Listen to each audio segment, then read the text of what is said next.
மாணவர்கள் அனைவருக்கும் வணக்கம். இலங்கை கல்வி அமைச்சும் இலங்கை தேசிய கல்வி நிர்வாகமும் இணைந்து நடாத்தும் குருகுலம் கல்வி சேவை ஊடாக உங்களை சந்திப்பதில் பெருமகிழ்ச்சி அடைகிறோம். இன்று தரம் 8 மாணவர்களின் இறுதி பாட அலகான வரலாற்று பாடத்தின் இறுதி அலகான இலங்கையின் கரையோர பிரதேசம் போர்த்துகீயரின் ஆதிக்கத்துக்கு உட்படல் என்ற அலகு பற்றி கலந்துரையாட இருக்கின்றோம். தரம் 8 மாணவர்களின் இறுதி பாடத்தினுடைய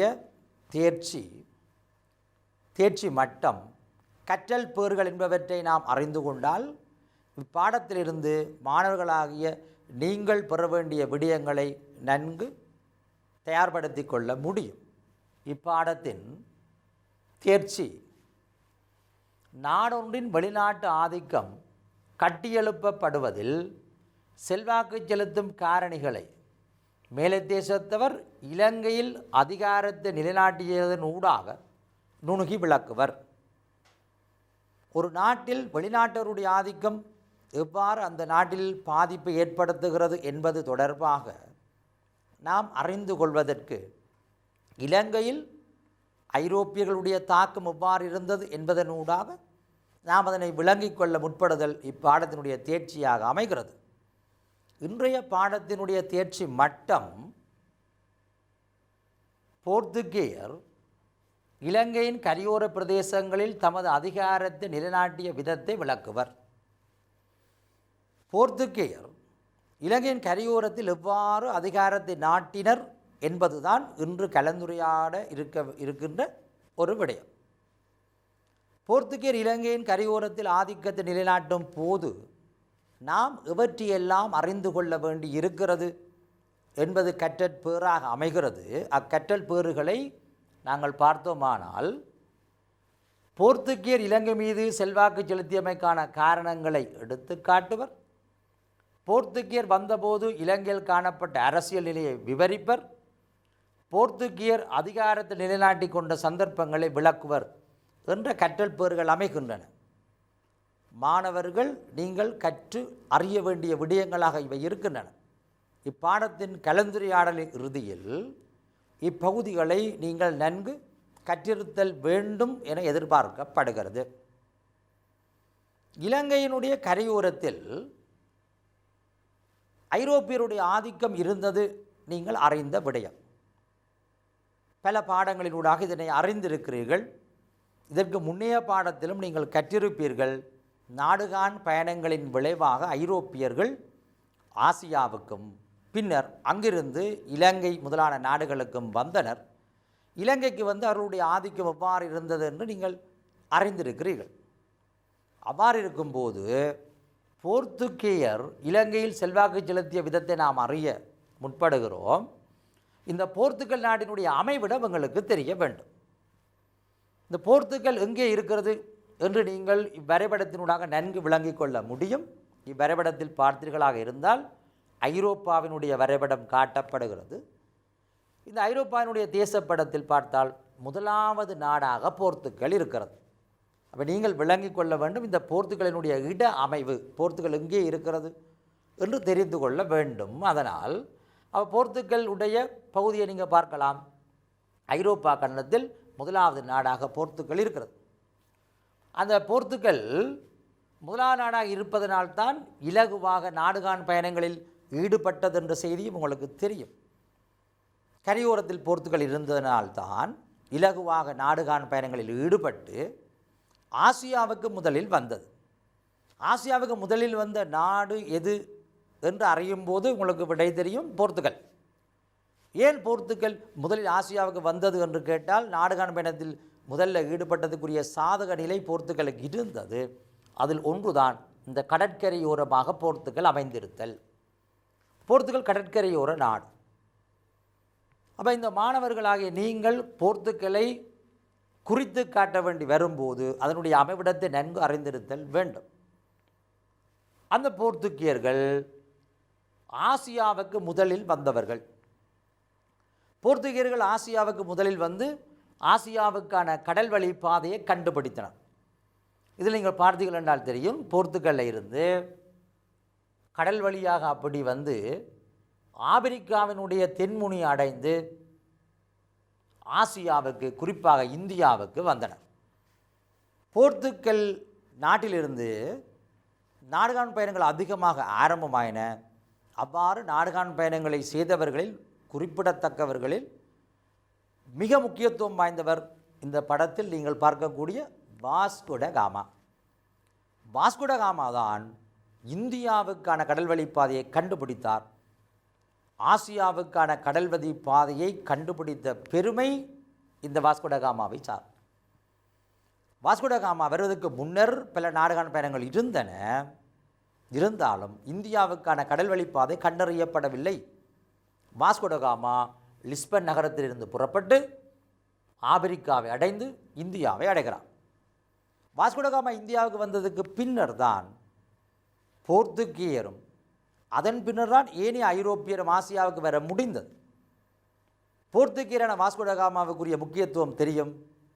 அவர் ஆசியாவுக்கு வந்தபோது, இந்தியாவுக்கு வந்தபோது கள்ளிக்கோட்டையில் தரையிறங்கினார். இந்தியாவினுடைய கள்ளிக்கோட்டை.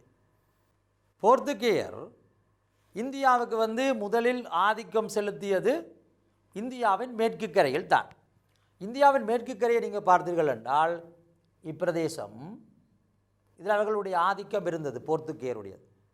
அவர்கள் வந்திறங்கிய கள்ளிக்கோட்டையும் மேற்கு கரையில் தான் இருக்கிறது. அவ்வாறு இருக்கும்போது போர்த்துகீயர் இந்த கோவாவில் தமது தலைமைப்பீடத்தை நிறுவினர். கோவாவில் தான் போர்த்துகீயருடைய தலைமைப்பீடம் நிறுவப்பட்டது. போர்த்துகீயர் இந்தியாவுக்கு வந்த ஆண்டு உங்களுக்கு தெரியும், 1498 வந்தார்கள்.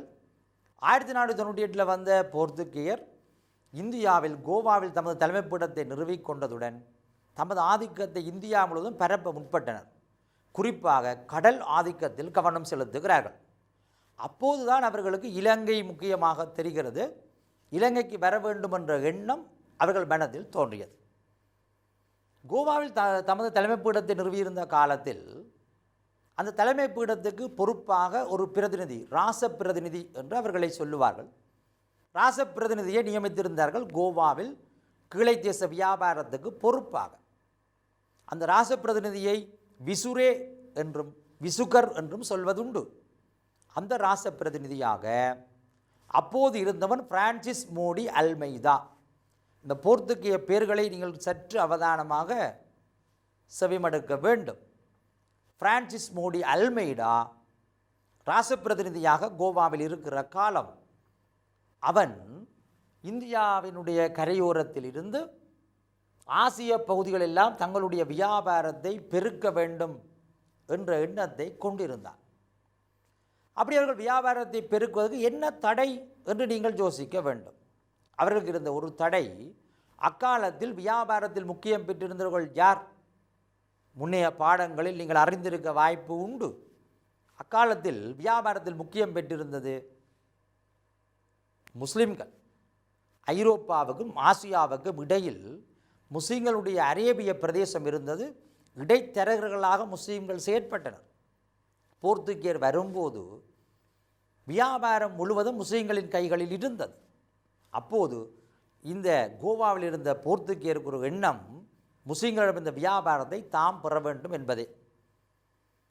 அத்தகைய ஒரு சூழ்நிலையில்தான் போர்த்துகீயருடன் முஸ்லீம்கள் பல இடங்களில் முரண்பட்டு கொண்டார்கள்.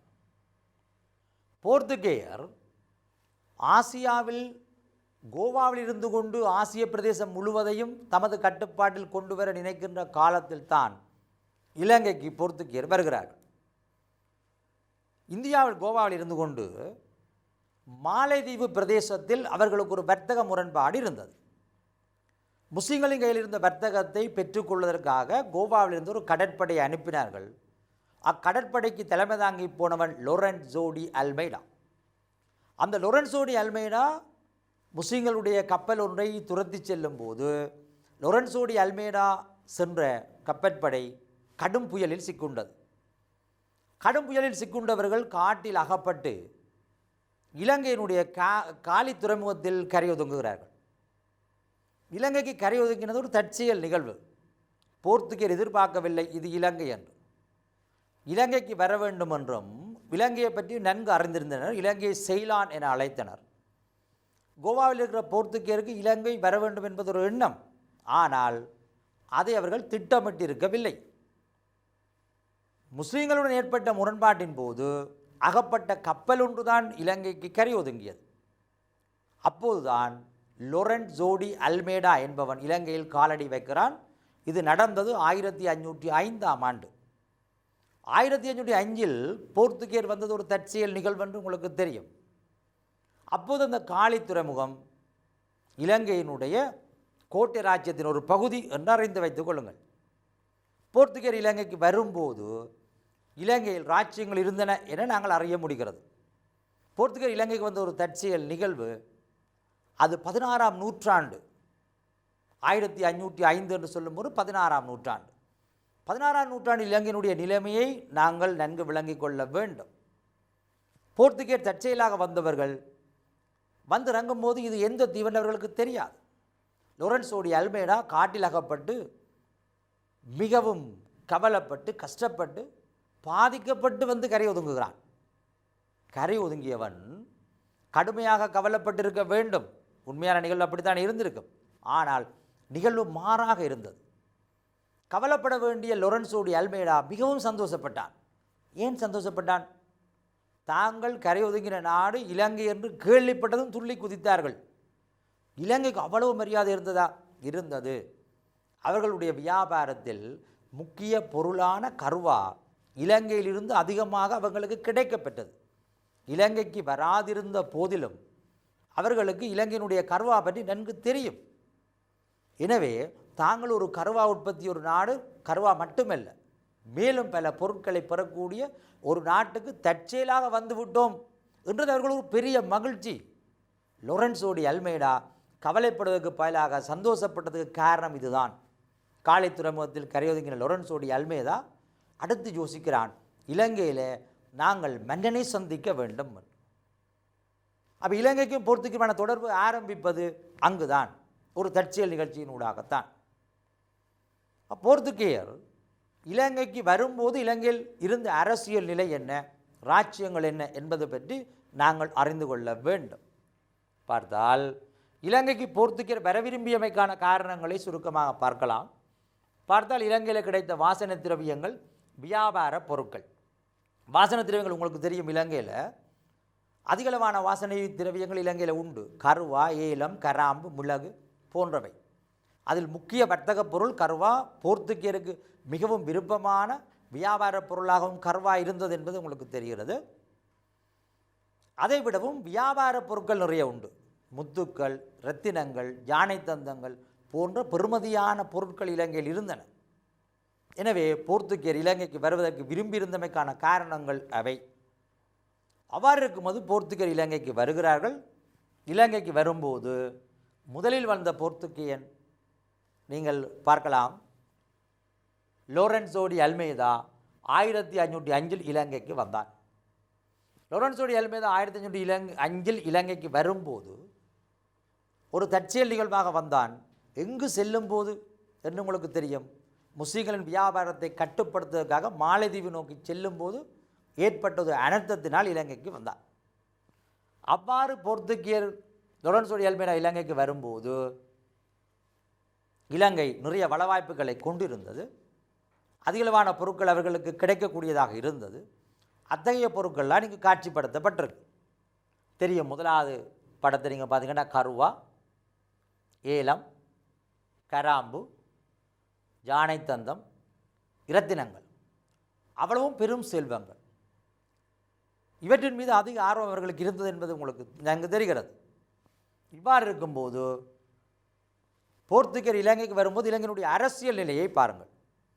போர்த்துகேயர் இலங்கைக்கு வரும்போது இலங்கையில் சுதேச அரசுகள் இருந்தன, ராச்சியங்கள் இருந்தன. மன்னர்கள் ஆட்சி புரிந்து வந்தனர். பாரம்பரிய அரசியல் பொருளாதார அம்சங்கள் காணப்பட்டன. போர்த்துகேயர் வரும்போது உரிய நிலை இதுதான். போர்த்துகேயர் வரும்போது இலங்கையில் சுதேச அரசுகள் இருந்தன. இலங்கையில் அரசாட்சி இருந்தபடியால் அரசுகள் இருந்திருக்கும்.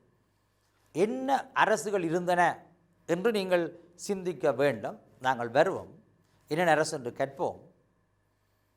அரசுகள் இருந்தன, அரசர்கள் ஆட்சி புரிந்தார்கள். இலங்கையில் பாரம்பரிய பொருளாதார பாரம்பரிய அரசியல் நிலை காணப்பட்டது. போர்த்துகேயர் வரும்போதுரிய நிலை அதுதான். இலங்கையில் பல்வேறு அரசுகள் இருந்தன என்றால் என்ன அரசுகள் என்று நீங்கள் சிந்திக்கக்கூடும். பார்த்தீர்கள் என்றால் போர்த்துகேயர் இலங்கைக்கு வரும்போது 4 அரசுகள் இருந்தன. அதில் முக்கியமானவை 3. இப்பொழுது நீங்கள் வரைபடத்தில் பார்க்கலாம். பார்த்தால் சிவப்பு நிறத்தில் காட்டப்பட்டிருப்பது கோட்டை அரசு, மஞ்சள் நிறத்தில் காட்டப்பட்டிருப்பது கண்டி அரசு. இலங்கையின் வடக்கே யாழ்ப்பாண அரசு, இடைப்பகுதியில் வன்னி அரசுகள் இருந்தன. போர்த்துகேயர் வரும்போது கோட்டை, கண்டி, யாழ்ப்பாணம், வன்னி அரசுகள் ஆகிய அரசுகள் இருந்தன. கோட்டை அரசு முக்கியத்துவம் வாய்ந்ததாகவும் பலம் வாய்ந்ததாகவும் இருந்தது. கண்டி அரசு, யாழ்ப்பாண அரசு வடக்கே, வன்னி அரசுகள் என்று பல அரசுகள் இருந்தபடியால் அதனை வன்னி அரசுகள் என்று நீங்கள் பன்மையில் குறிப்பிடுவதுண்டு. இத்தகைய அரசுகள் அக்காலத்தில் இருந்தன. கோட்டை அரசு பலமான அரசு. அக்கோட்டை அரசுடன் தான் போர்த்துகேயர் முதலில் தொடர்புகளை மேற்கொண்டனர். கோட்டை அரசு இருக்கிற பிரதேசத்தில் தான் காலி துறைமுகம் வருகிறது. இந்த காலி துறைமுகத்தில் தான் போர்த்துகேயர் முதலில் வந்து தரையிறங்கினர். எனவே உங்களுக்கு தெரியும், போர்த்துகேயர் முதலில் தொடர்பு கொண்ட ராச்சியம் எதென்று கேட்டால் கோட்டை ராச்சியம். போர்த்துகேயர் வரும்போது இருந்த ராச்சியங்கள் எவை என்று கேட்டால் கோட்டை, கண்டி, யாழ்ப்பாணம், வன்னி அரசுகள் அல்ல வன்னி ராச்சியங்கள், இவ்வாறு ராச்சியங்கள் இருந்தன. இன்று நாங்கள் பார்க்க போவது கோட்டை ராச்சியத்துக்கும் போர்த்துகேயருக்குமான தொடர்புகள் தான். பிறகு அடுத்த கலந்துரையாடலில் நாங்கள் கண்டி அரசுக்கும் போர்த்துகேயருக்குமான தொடர்பு, யாழ்ப்பாண அரசுக்கும் போர்த்துகேயருமான தொடர்பு என்று இந்த பாடத்தை விஸ்தரித்து செல்வோம். இன்று நாங்கள் பார்த்தால் கோட்டை ராச்சியத்துக்கும் போர்த்துகேயருக்குமான தொடர்புகள். இதில் நாங்கள் இதனை கலந்துரையாடப் போகிறோம் என்று தெளிவாக பார்க்கலாம். போர்த்துகேயர் முதலில் வந்துறங்கிய இடம் கோட்டை ராச்சியம்தான். போர்த்துகேயர் முதலில் மன்னனை சந்தித்தல் ஒரு முக்கியமான நிகழ்வு. போர்த்துகேயர் அனுமதி பெற்று இலங்கையில் களஞ்சியம் அமைத்தனர். போர்த்துகேயருடன் நட்புறவுடன் செயற்பட்ட ராச்சியமாக கோட்டை ராச்சியம் விளங்குகிறது. இறுதியில் கோட்டை ராச்சியம் போர்த்துகேயருக்கு நன்கொடையாக கிடைத்து விடுகிறது என்ற செய்திகளை நாங்கள் பார்க்க போகிறோம். போர்த்துகேயர் முதலில் வந்து இறங்கிய இடம் உங்களுக்கு நன்கு தெரியும், காலி துறைமுகம். காலி எங்கே இருக்கிறது? கோட்டை ராஜ்யத்தின் ஒரு பகுதியாக இருக்கிறது. இலங்கையினுடைய தென்பகுதியில் உள்ள காலி கோட்டையின் ஒரு பகுதி. எனவே முதல் தொடர்பு கோட்டை ராஜ்யத்துடன் தான் என்று உங்களுக்கு நன்கு தெரியும். போர்த்துகேயர் கோட்டை ராஜ்யத்தினுடைய காலி துறைமுகத்தில் வந்து இறங்கினர். வந்து இறங்கியவர்கள் அடுத்து மன்னனை சந்திக்க விரும்பினர். அதனால் அங்கிருந்து தங்களுடைய கப்பலை திருத்தி கொண்டு கொழும்பு துறைமுகத்துக்கு வந்து சேர்ந்தனர். அப்போது இருக்கிற ராஜ்யம் கோட்டை ராஜ்யம், தலைநகரம் ஜெயவர்தனபுரவில் இருக்கிறது. அப்போது மன்னனாக யார் இருக்கிறான் என்று கேட்டால் 8ஆம் வீர பராக்கிரமபாகு இருக்கிறான். கோட்டையில் 8ஆம் வீர பராக்கிரமபாகு, கண்டி ராஜ்யத்தில் சேனாசம்மத விக்கிரமபாகு, யாழ்ப்பாண ராஜ்யத்தில் பரராசசேகரன் ஆகியோர் ஆட்சியில் இருக்கின்றனர். போர்த்துகேயர் முதலில் யாரை சந்திக்க போகிறார்கள்? கோட்டை ராஜ்யமாக இருந்தால் முதலில் அவர்கள் சந்திக்க போகின்ற மன்னன் 8ஆம் வீர பராக்கிரமபாகு. 8ஆம் வீர பராக்கிரமபாவை போர்த்துகேயர் சந்திக்க போகிறார்கள். கொழும்பு துறைமுகத்து வந்து விட்டார்கள். கொழும்பு துறைமுகத்து வந்து போர்த்துகேயர் தரையிறங்கி தமது அன்றாட நடவடிக்கைகளில் உணவு சமைக்க, கூடாரம் அமைப்பவன் அமைக்க, அன்றாட கடமைகளில் ஈடுபடுவதை இலங்கை மக்கள் முதல் தரமாக பார்க்கிறார். போர்த்துகேயரை இளைஞர்கள் முதல் தரமாக பார்த்த நிகழ்வு ஒரு பெரிய நிகழ்வு. முதலில் வெள்ளக்காரனை பார்த்தவர்கள் பிரமித்து போனார்கள். போர்த்துகேயரை பார்த்தவுடன் மக்கள் அவர்கள் தேவலோகத்திலிருந்து வந்தவர்கள் என்று நம்பினர். மன்னனிடம் ஓடிப்போய் ஸ்ரீ ஜெயவர்தனபுரவுக்கு போய் கோட்டை மன்னனிடம், மன்னா தேவலோகத்திலிருந்து வந்திருக்கிறார்கள், கற்களை சாப்பிடுகிறார்கள், இரத்தத்தை குடிக்கிறார்கள் என்று கூறினார்கள். மன்னன் திகைத்து போய்விட்டான். தன்னுடைய தூதுவர்களை அனுப்பினான் போய் உண்மையை அறிந்து வர. அவர்களும் அதனையே உறுதிப்படுத்தினர். அவர்கள் இன்னும் சற்று மிகப்படுத்தி சொல்லியிருக்க வேணும். தேவலோகத்திலிருந்து வந்திருக்கிறார்கள், கற்களை சாப்பிடுகிறார்கள், இரத்தத்தை குடிக்கிறார்கள். அது மட்டும் இல்லாமல் இரும்பு ஆடை அணிந்து அங்குமிங்கும் காற்றைப் போல் அலைந்து திரிகின்றனர். அப்பொழுது அவர்கள் பீரங்கி வீட்டுகளை தீர்த்தனர், பீரங்கிகளை வெடிக்க வைத்தனர். அவை பெரும் முழக்கம் போல் இருந்தன. அதையும் போய் மன்னனுக்கு ஒப்புவித்தனர். மன்னன் அவர்களை தனது அரண்மனைக்கு அழைக்க நினைத்தான். அரண்மனைக்கு அழைக்கிறான். 8ஆம் வீர பராக்கிரமாக. அப்போ எனவே எங்களுக்கு தெரியும் 8ஆம் வீர பராக்கிரமபாகுவுடன் தான் போர்த்துகேயர் முதலில் ஒப்பந்தங்களை செய்ய முடிந்திருக்கும். 8ஆம் வீர பராக்கிரமபாகுவுடன் போர்த்துகேயர் முதலில் தொடர்படுகிறார்கள்.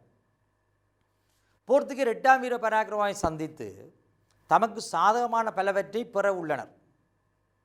அப்போ இலங்கைக்கு வந்த போர்த்துகேயர் கோட்டை ராஜ்யத்துடன் பல மன்னர்களுடன் தொடர்படுவர். அதில் முதலில் குறிப்பிட வேண்டியவன் 8ஆம் வீர பராக்கிரமபாகு. போர்த்துகேயர் தொடர்பாக நாங்கள் பார்க்கும்போது கோட்டை ராஜ்யத்தில் போர்த்துகேயர் தொடர்பட்ட மன்னர்களின் வரிசையை நீங்கள் பார்க்கலாம். 8ஆம் வீர பராக்கிரமபாகு, பின்னர் 6ஆம் விஜயபாகு, பிறகு 7ஆம் பூனேபாகு, இறுதியில் தர்மபாலன். 8ஆம் வீர பராக்கிரமாவை போர்த்துகேயர் சந்திக்க போன நிகழ்வு ஒரு குறிப்பிடத்தக்க நிகழ்வாக மாறிவிட்டது. மன்னன் போர்த்துகேயரை அழைத்து வர தனது தூதுக்குழுவை அனுப்பினான். அப்போது சொன்னான், போர்த்துகேயரை நேரடியாக அரண்மனைக்கு அழைத்து வர வேண்டாம், அவர்களை சுற்றுப்பாதையால் அழைத்து வாருங்கள். ஏனென்றால் அவர்கள் வந்து இறங்கியிருக்கிற துறைமுகமும் எங்களுடைய அரண்மனையும் மிக அண்மையில் இருப்பதாக நினைத்து கொள்ளக்கூடாது. இரண்டுமே மிக எட்டத்தில் இருப்பதாக அவர்களுக்கு தெரிய வேண்டும். அப்பொழுதுதான் அவர்கள் எங்களை தாக்குவதற்கோ ஏதாவது தீமை செய்வதற்கோ முயல மாட்டார்கள் என்று மிக தொலைவில் இருப்பதாக காட்டுவதற்காக அவர்களை சுற்றுப்பாதையால் அழைத்து வருமாறு தனது தூதுக்குழுவுக்கு மன்னன் கூறிவிடுகிறான். போர்த்துகேயரை சுற்றுப்பாதையால் அழைத்து சென்றனர். இந்த நிகழ்வு பரங்கி கோட்டை போனது போல என்று கூறப்படுகிறது. ஆனால் போர்த்துகேயர் அதனை கண்டுபிடித்து விட்டார்கள். தாங்கள் வந்து இறங்கியிருக்கிற கொழும்பு துறைமுகமும் ஸ்ரீஜயவர்த்தனபுரவில் இருக்கிற மன்னனுடைய கோட்டையும் நீண்ட தொலைவில் இல்லை, மிக குறுகிய தூரத்தில் தான் இருக்கிறது என்று கண்டுபிடித்து விட்டார்கள். எவ்வாறு கண்டுபிடித்தார்கள் என்றால், லொரன்சோ டி அல்மேடா கொழும்பு துறைமுகத்தில் தரையிறங்கி இருக்கிற போது அவர்களில் ஒரு சிலர் கோட்டைக்கு செல்லுகிறார்கள் தூதுவர்களுடன். ஏனைய போர்த்துகேயர் சொன்னார்கள், நீங்கள் செல்லுங்கள், நாங்கள் குறித்த நேரத்துக்கு ஒரு தடவை துப்பாக்கிகள் சுடுகிறோம், உங்களுக்கு சத்தம் கேட்கும். நீங்கள் மிக தொலைவில் இருந்தால் சத்தம் மிக குறைவாக கேட்கும், மிக அருகில் இருந்தால் சத்தம் மிக கடுமையாக கேட்கும். எனவே நீங்கள் இருக்கிற தூரத்தை கணித்து கொள்ளலாம், பயப்படாமல் செல்லுங்கள் என அனுப்பி வைத்தார்கள். அவர்கள் முதலில் சுற்றுப்பாதை என்றபடியால் முதலில் செல்லும்போது சத்தம் குறைவாக கேட்டுக்கொண்டே போனது. இறுதியில் அரண்மனைக்கு வந்திருக்கும் போது சத்தம் மிக அதிகமாக கேட்டதனால் போர்த்துகேயருக்கு நன்கு தெரியும், நாங்கள் தங்கியிருக்கிற துறைமுகமும் இந்த அரண்மனையும் மிக அண்மையில் தான் இருக்கிறது என்று கண்டுபிடித்து விட்டார்கள்.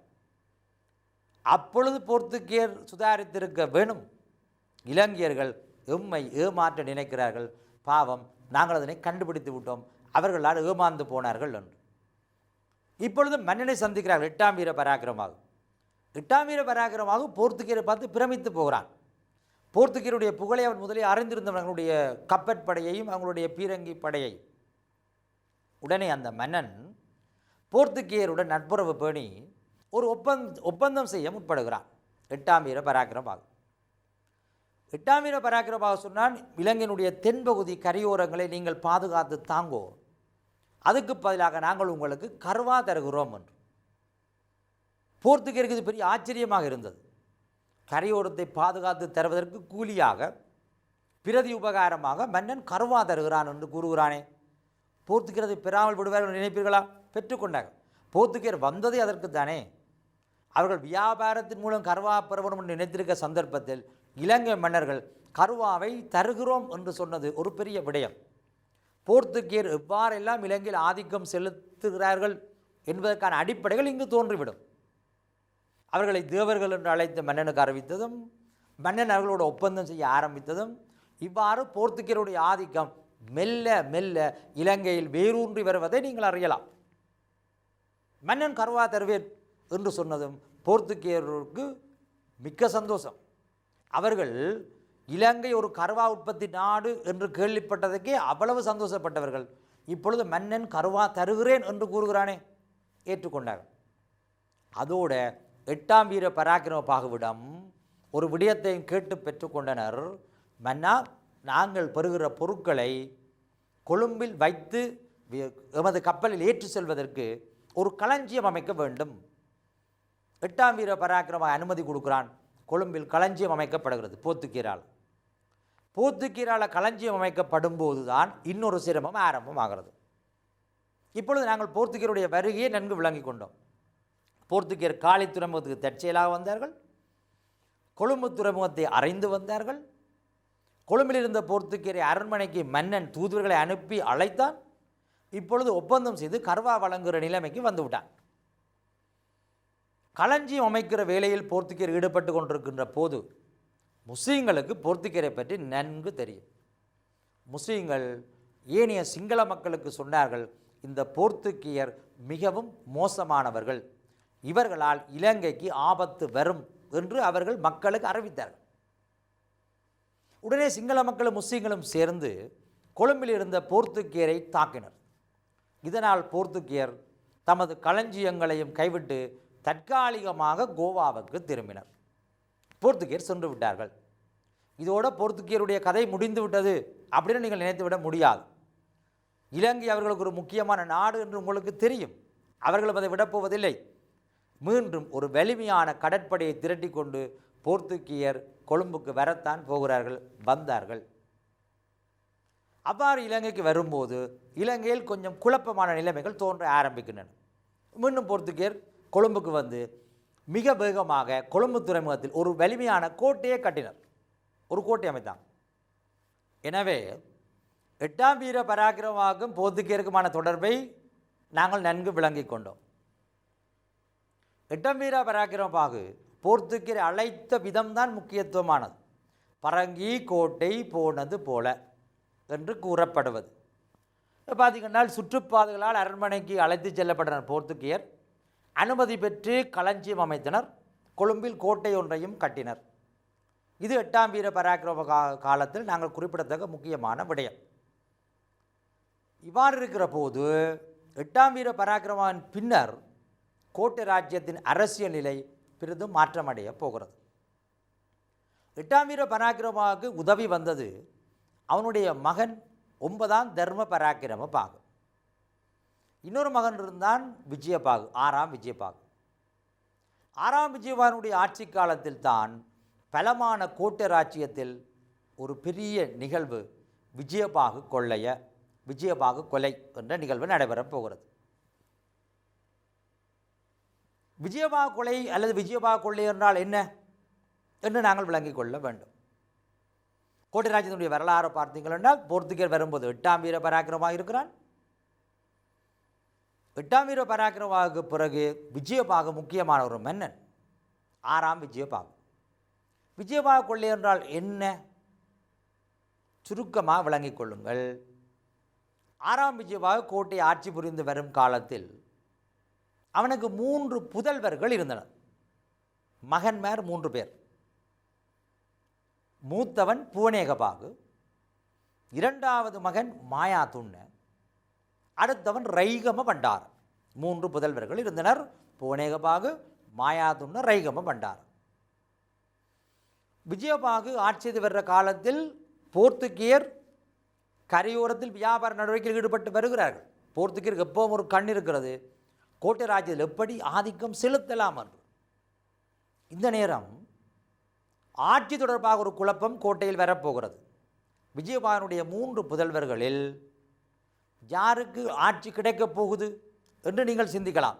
ஆனால் நிலைமையோ நடந்ததோ வேறு. இந்த விஜயபாகு தனக்கு பின் ஆட்சியை இந்த 3 புதல்வர்களுக்கு வழங்கியிருக்க வேண்டும், அல்லது அதில் ஒருவனை, சிறப்பானவனை, திறமமிக்கவனை மன்னனாக்கி இருக்க வேண்டும். ஆனால் விஜயபாகு என்ன செய்தான்?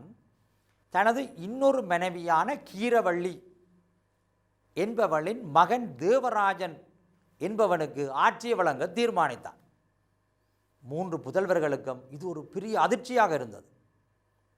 அவனது இன்னொரு மனைவியான கீரவள்ளியினுடைய மகன் தேவராஜனுக்கு ஆட்சி கிடைக்கப் போகிறது என்றதனால் கோபமடைந்த 3 புதல்வர்களும் மன்னனுக்கு எதிராக சதித்திட்டம் தீட்டினர். அவ்வாறு சதித்திட்டம் தீட்டும் போது அந்த சதித்திட்டத்தில் 6ஆம் விஜயபாகு கொல்லப்பட்டான். இது நடந்தது 1521ஆம் ஆண்டு. அவ்வாறு மன்னன் கொல்லப்பட்டதும் ராஜ்யம் 3ஆக பிளவடைந்தது. ராஜ்யம் 3ஆக பிளவடைகிறது. அப்போ விஜயபாகு கொள்ளை என்றால் இப்போ உங்களுக்கு நன்றாக விளங்கி இருக்கும். விஜயபாகுவை பிள்ளைகள் சதித்திட்டத்தால் கொன்ற நிகழ்வு. விஜயபாகு கொள்ளைய கோட்டை வரலாற்றில் ஒரு முக்கியத்துவம் வாய்ந்த அம்சம்.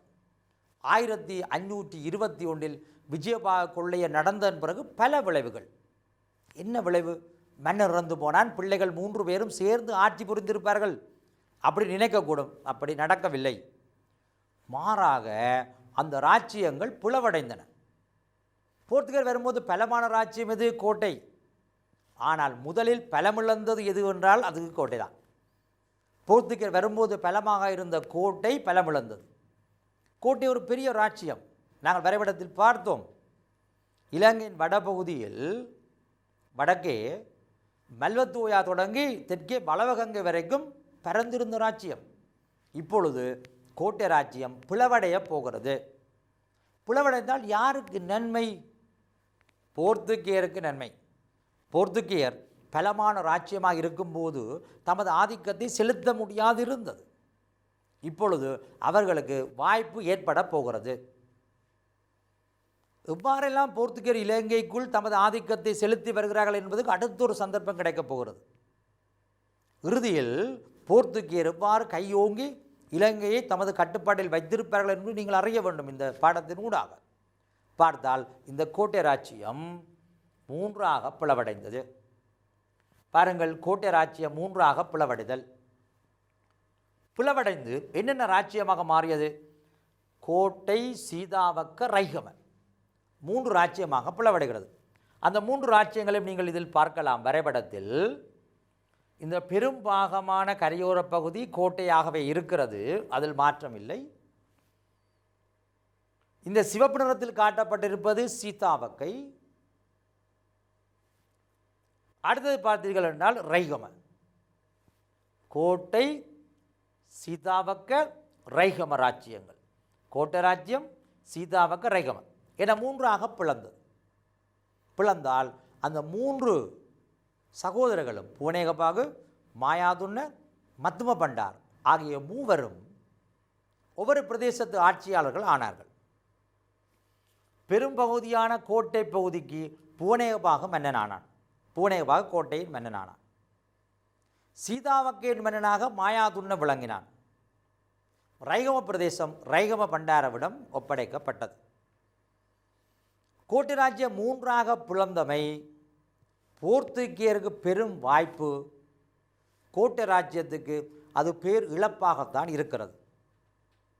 கோட்டை ராஜ்யம் பிளவடைந்ததால் என்னென்ன விளைவுகள் ஏற்பட்டிருக்கும் என்று எங்களுக்கு தெரிய வேண்டும். பார்த்தால் விஜயபாகு கொலையின் விளைவுகள் அல்லது கோட்டை ராஜ்யம் பிளவடைந்த தன்மையை பாருங்கள்.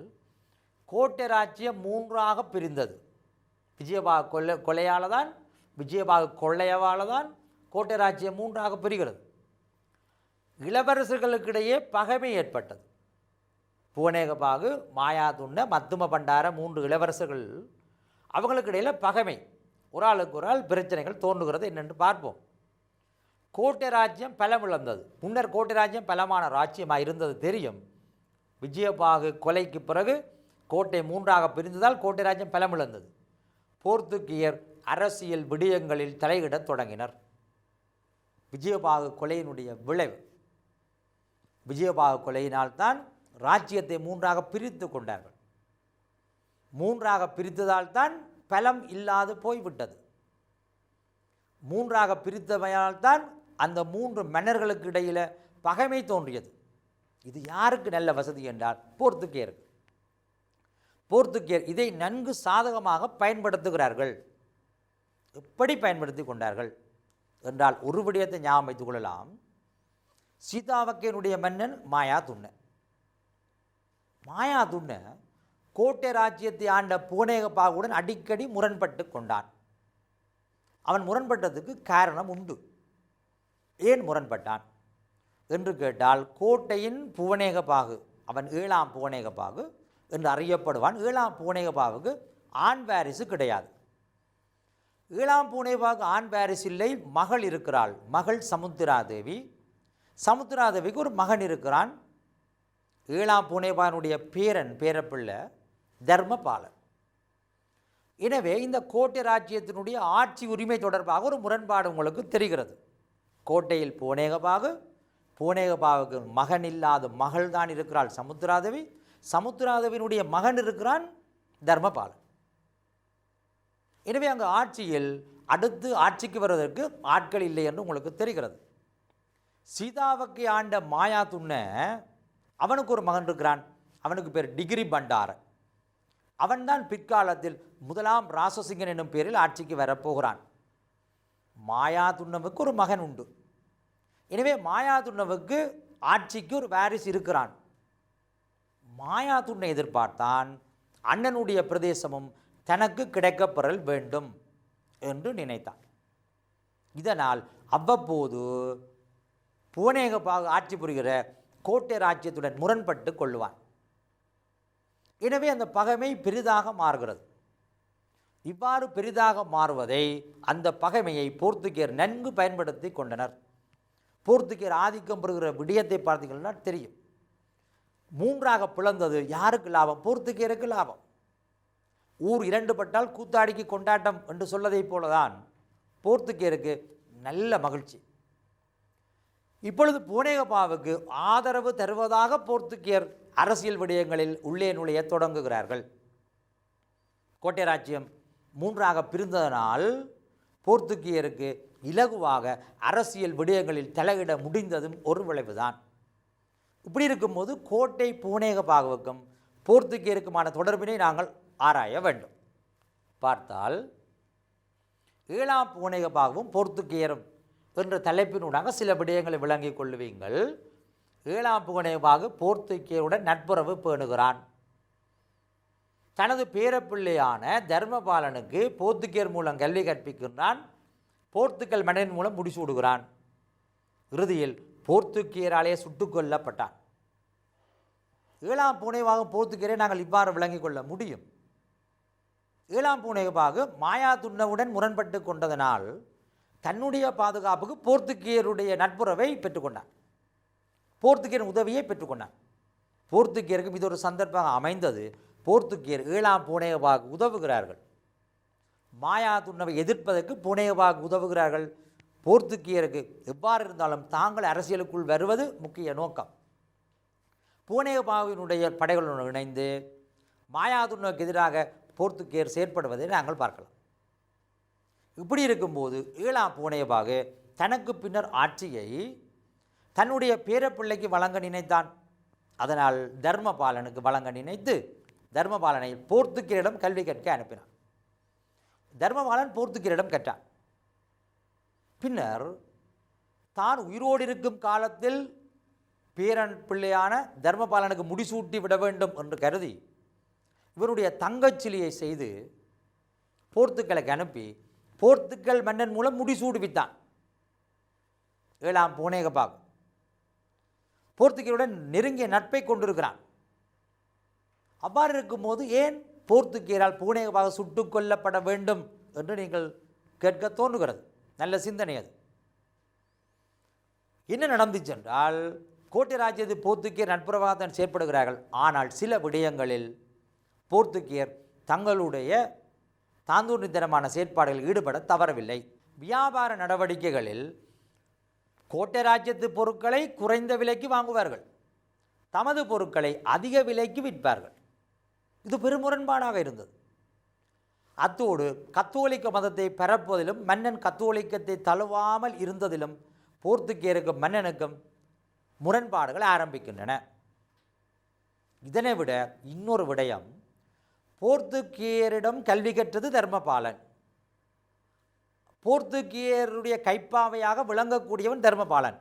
எனவே தர்மபாலனை ஆட்சிக்கு கொண்டு வர வேண்டும் என நினைத்த போர்த்துகேயர் பூனேகபாகுவை அகற்ற தீர்மானித்தனர். பூனேகபாகு ஒரு ஓய்வுக்கால மாளிகை கட்டியிருந்தான் கலனி பிரதேசத்தில்.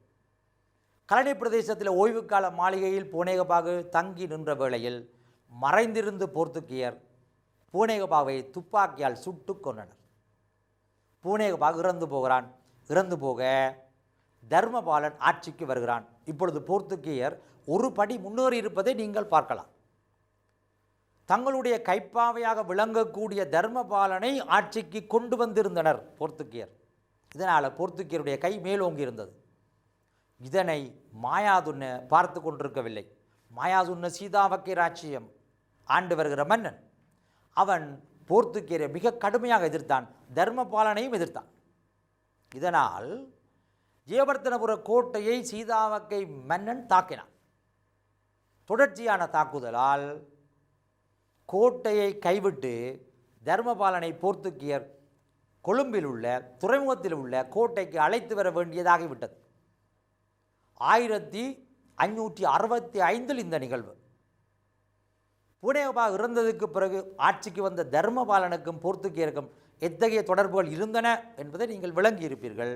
அதனை சுருக்கமாக பார்த்தால், தர்மபாலனும் போர்த்துகீயரும். தர்மபாலன் போர்த்துகீயரிடம் கல்வி கற்றான். போர்த்துக்கல் மன்னன் தர்மபாலனுக்கு முடிசூட்டினான். தர்மபாலன் கத்தோலிக்கத்தை தழுவினான். போர்த்துகீயரின் கைப்பாவையாக விளங்கினான். இறுதியில் கோட்டை ராச்சியத்தையே எழுதி வழங்கினான். தர்மபாலனுடைய தொடர்பு பாரதான் இருக்கிறது. போர்த்துகீயரிடம் கல்வி கற்றான். போர்த்துகீயருடைய மதமான கத்தோலிக்கத்தை பின்பற்றுகிறான். கத்தோலிக்கத்தை பின்பற்றும் போது தொன் ஜுவான் தர்மபாலன் என்ற கத்தோலிக்க பெயரை பெற்றுவிட்டான். அவன் கத்தோலிக்க மன்னனாகவே தான் ஆட்சியில் இருக்கிறான். தொன் ஜுவான் தர்மபாலன் போர்த்துகீயருடைய கைப்பாவையாக விளங்குதல் என்றால் போர்த்துகீயர் சொல்வதெல்லாத்தையும் கேட்டு அதன்படி செய்வது. ஒரு மன்னனுக்கு சொந்த தீர்மானம் இருக்க வேண்டும், அல்லது அரசு சபையினுடைய தீர்மானத்தின்படி செயற்பட வேண்டும். ஆனால் இவன் போர்த்துகீயருடைய சொற்படி அவர்களுடைய செயலை நடைமுறைப்படுத்துவதாக ஒரு கைப்பாவையாக இருக்கிறான். இது ஒரு பெரும் சிரமம். இவன் கத்தோலிக்கனாக மாறினது பௌத்தர்களுக்கு ஒரு பெரிய எதிர்பாராத ஒரு விளைவை உருவாக்கியது. இறுதியில் இவரின் கோட்டை ராஜ்யத்தை எழுதி வழங்கினான். எவ்வாறு அது எழுதி வழங்கப்பட்டது என்பது நாங்கள் பார்ப்போம். இவன் கத்தோலிக்கனாக மாறியதனால் ஏற்பட்ட விளைவுகளை பார்த்தீர்கள் என்றால், தர்மபாலன் கத்தோலிக்கத்தை தழுவிதால் ஏற்பட்ட விளைவுகள். கோட்டை மக்கள் மன்னன் மீது வெறுப்படைந்தனர். சீதாவக்க ராஜ்யத்தின் தொடர்ச்சியான எதிர்ப்பு. தந்ததாதுவை சீதாவக்கைக்கு எடுத்துச் செல்லுதல். பார்த்தால் தர்மபாலன் கத்தோலிக்கனாக மாறின உடனே கோட்டை ராஜ்ய மக்கள் மன்னனை எதிர்த்தனர். கோட்டை மக்கள் பௌத்தர்கள், இவன் கத்தோலிக்கனாக மாறிவிட்டான், கத்தோலிக்க அப்போதுதான் வலிந்து பரப்பப்படுகிற ஒரு மதமாக இருக்கிறது, மக்கள் எதிர்த்தனர். கோட்டையினுடைய பிரதேசத்தில் வைக்கப்பட்டிருந்த தந்ததாதுவை எடுத்து கிரிபிட்டியராலே என்கின்ற நிலைமை அதற்கு பொறுப்பாக இருந்தான். அவன் அதனை எடுத்து பிக்குகளுடைய உதவியுடன் சீதாவக்கைக்கு கொண்டு சென்று சீதாவக்கை மாயாதுன்னவிடம் ஒப்படைத்து விட்டான். நீதான் பௌத்தத்தின் காவலன், தந்ததாதுவை நீயே வைத்துக்கொள், கோட்டை ராஜ்யத்துக்கு இனி அது தேவையில்லை. தந்ததாதுவை இழந்தது ஒரு பெரிய இழப்பு. ஒரு மன்னன் என்றால் அவனுடைய அதிகாரம் மேலோங்கி இருக்க வேண்டும் என்றால் கையில் தந்ததாது இருக்க வேண்டும். தர்மபாலனும் தந்ததாது இல்லை, இழந்து விட்டாச்சு. அப்போ தந்ததாது சீதாவக்கைக்கு கொண்டு செல்லப்பட்டு விட்டது. அப்போ சீதாவக்கையினுடைய அதிகாரம் மேலோங்கும். அதை நாங்கள் பிறகு கற்றுக்கொள்ளலாம். கோட்டை ராஜ்யத்துக்கு பெரியதொரு பிரச்சனை உருவாகிறது. மக்கள் வெறுப்படைகிறார்கள். கத்தோலிக்கத்தை தழுவியதால் வந்த பிரச்சனை. இவ்வாறு இருக்கும்போது தர்மபாலனுடைய இறுதி காலத்தில் தர்மபாலனுக்கு தொடர்ச்சியாக ஆட்சியை செய்வதில் பல நெருக்கடி. போர்த்துகீயர் அவனிடம் கேட்டுக்கொள்கிறார்கள், உனக்கு பின் ஆட்சிக்கு வரத்தக்கவர்கள் யாரும் இல்லை, ஆகையினால் நீ கோட்டை ராஜ்யத்தை எமக்கு எழுதித்தர வேண்டும் என்று வற்புறுத்துகிறார்கள். இதனால் தர்மபாலன் 1580 ஒரு நன்கொடை உயில் என்பது இறுதி காலத்தில் தனது சொத்துக்கள் சுகங்களை எழுதி கொடுப்பது. நன்கொடை உயில் எழுதுகிறான். தர்மபாலனாக எனக்கு பின் கோட்டை ராஜ்யம் போர்த்துகீயருக்கே உரித்தாகட்டும் என்று எழுதி வழங்குகிறான். அது கோட்டை ராஜ்யத்தை அப்படியே போர்த்துகீயருக்கு ஒரு தாரை வார்த்த நிகழ்வு, அப்படியே பெற்றுக் கொடுத்துற நிகழ்வாக அமையும். தர்மபாலனுக்கும் போர்த்துகீயருமான தொடர்பு இவ்வாறு தான் இருக்கிறது. தர்மபாலன் கோட்டை ராஜ்யத்தை எழுதி வழங்குகிறான். இப்பொழுது பார்த்தீங்கன்னா போர்த்துகீயர் தற்செயலாக வந்து மன்னனை சந்தித்து ஒப்பந்தம் செய்து பாதுகாப்பு தருவதாக கோட்டை ராஜ்யத்தில் நுழைந்து தர்மபாலனுக்கு கல்வி போதித்து அவனை தமது கைப்பாவையாக மாற்றி அவன் மூலமே கோட்டை ராஜ்யத்தை எழுதி வாங்குகிற அளவுக்கு அவர்கள் வளர்ந்து விட்டார். போர்த்துகீயர் ஆதிக்கம் பெறும் விதம் இவ்வாறு தான் இருக்கிறது. போர்த்துகீயருக்கு கோட்டை ராஜ்யம் கிடைக்கப்பெற போவது என்பது ஒரு பெரிய மகிழ்ச்சிகரமான விடயம். தர்மபாலன் உயிரோடு இருக்கும் வரைக்கும் அது கிடைக்கப் போவது இல்லை.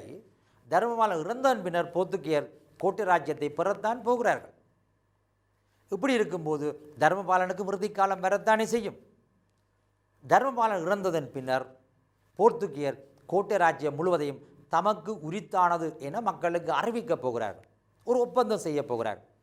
அந்த உடன்படிக்கையைத்தான் நாங்கள் மெல்வானை உடன்படிக்கை என்று இனம் காண்போம். கோட்டை ராஜ்யம் போர்த்துகீயரிடம் வீழ்தல். பார்த்தீர்கள் என்றால் நாங்கள் முன்னரே சொன்னது போல தர்மபாலன் கோட்டை ராஜ்யத்தை நன்கொடை உயிலின் மூலம் போர்த்துகீயருக்கு எழுதி வழங்கினான். அந்த நன்கொடை உயிலில் இடப்பட்டிருந்த கையொப்பம் தான் இதில் உங்களுக்கு காட்டப்பட்டிருக்கிறது. நன்கொடை உயிலின் மூலம் கோட்டை ராஜ்யத்தை எழுதி கொடுத்ததும் போர்த்துகீயர் அதை உறுதிப்படுத்த வேண்டும் மக்கள் மத்தியில், இல்லாட்டி மக்கள் குழப்பம் அடைவார்கள். எனவே போர்த்துகீயர் ஒரு ஒப்பந்தம் செய்ய போகிறார்கள். அந்த ஒப்பந்தம் நடந்தது மெல்வானை என்ற பிரதேசத்தில். மெல்வானையில் சிங்கள பிரதானிகள் எல்லாரையும் அழைக்கிறார்கள்.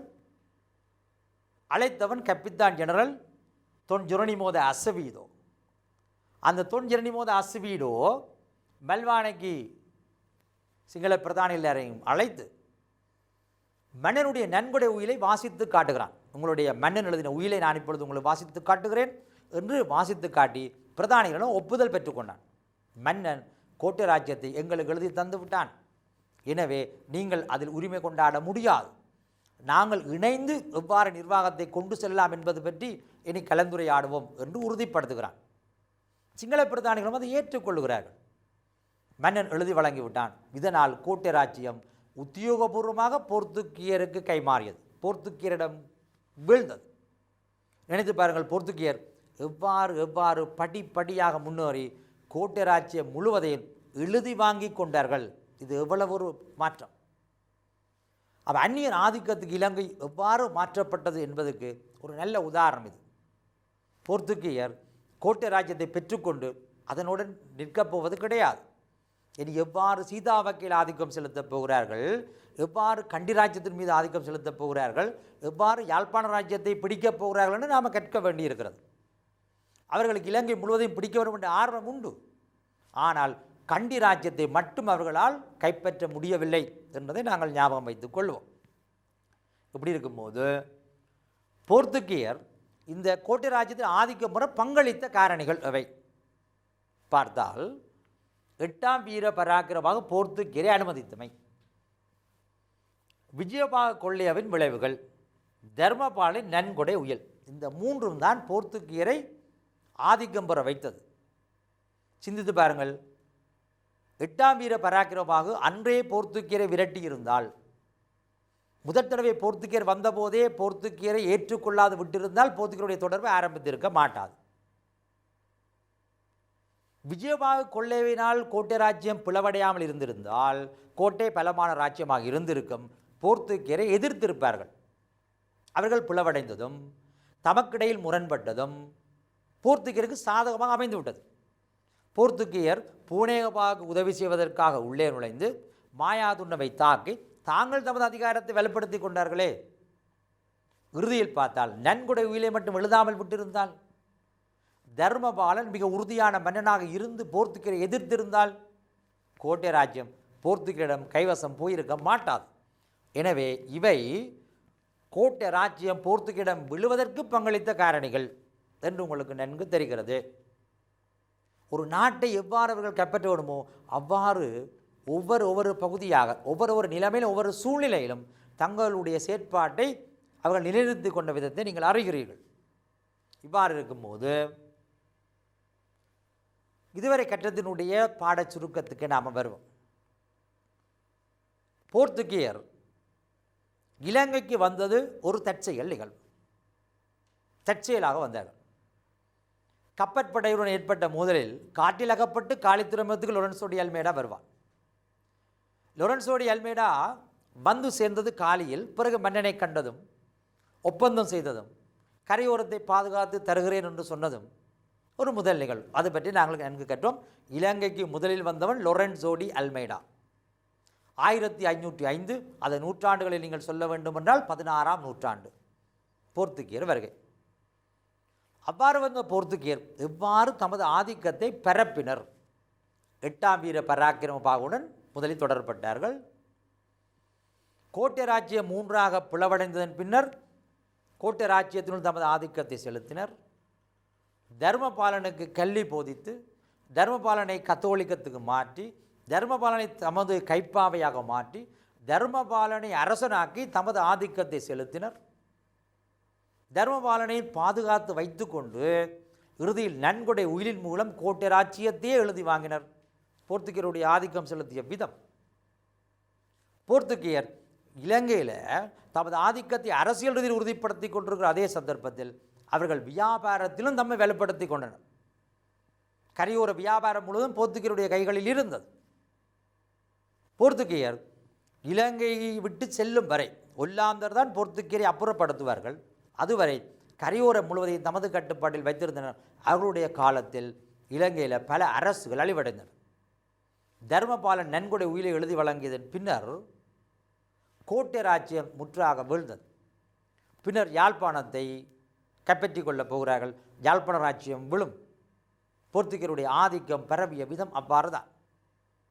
போர்த்துகீயர் இலங்கைக்கு வந்து அரசியல் ரீதியான ஆதிக்கம், கத்தோலிக்கத்தை பரப்பினர். தர்மபாலனை கத்தோலிக்கர்களாக மாற்றினதுக்கு பிறகு கத்தோலிக்க மதம் பரவ ஆரம்பித்தது. கத்தோலிக்க மதத்தை பரப்ப சில மிஷனரிகளை அழைத்திருந்தார்கள். அவர்கள் இலங்கையில் தமது பணிகளை ஆற்றினர். இவ்வாறு போர்த்துகீயருடைய ஆதிக்கம் இலங்கையில் தொடர்ந்தது என்பதை இந்த பாடத்தினூடாக நீங்கள் அறிந்தீர்கள். இந்த பாடத்தினுடைய கற்றல் பொருள்களை நீங்கள் மீண்டும் ஒரு தடவை ஞாபகப்படுத்தி பார்த்தால் உங்களுக்கு தெரியும் நாங்கள் இந்த பாடத்தை எவ்வளவு தூரம் விளங்கி இருக்கிறோம் என்று. எனவே மாணவர்களே, இப்பாடத்தினூடாக பல விடயங்களை நீங்கள் அறிந்திருப்பீர்கள். இப்பாடத்தினுடைய ஏனைய பகுதிகளும் அடுத்த நிகழ்வுகளில் உங்களுடன் கலந்துரையாடப்படும். வரலாற்று பாடம் மட்டுமன்றி ஏனைய அனைத்து பாடங்களையும் நீங்கள் குருகுலம் கல்வி சேவையூடாக தொடர்ந்து கற்றுவர முடியும். அத்தோடு பாடங்கள் தொடர்பான காணொளிகளை தேசிய கல்வி நிறுவனத்தினுடைய NIE சேனல் ஊடாக யூடியூப்பினூடாக நீங்கள் மீண்டும் மீண்டும் அதனை பார்த்து மேலும் பயன்பெற்று கொள்ள முடியும். தவறவிட்ட பாடங்களையும் முன்னர் நிகழ்ந்த நிகழ்வுகளையும் கூட நீங்கள் பார்த்து உங்களுடைய அறிவை பெருக்கிக் கொள்ள நல்லதொரு சந்தர்ப்பத்தை உங்களுக்கு வழங்கியிருக்கிறார்கள். எனவே நீங்கள் கற்று மேலும் அறிவுடையவர்களாக வர வேண்டும் என கூறி உங்களிடமிருந்து விடைபெற்றுக் கொள்கிறேன். நன்றி, வணக்கம்.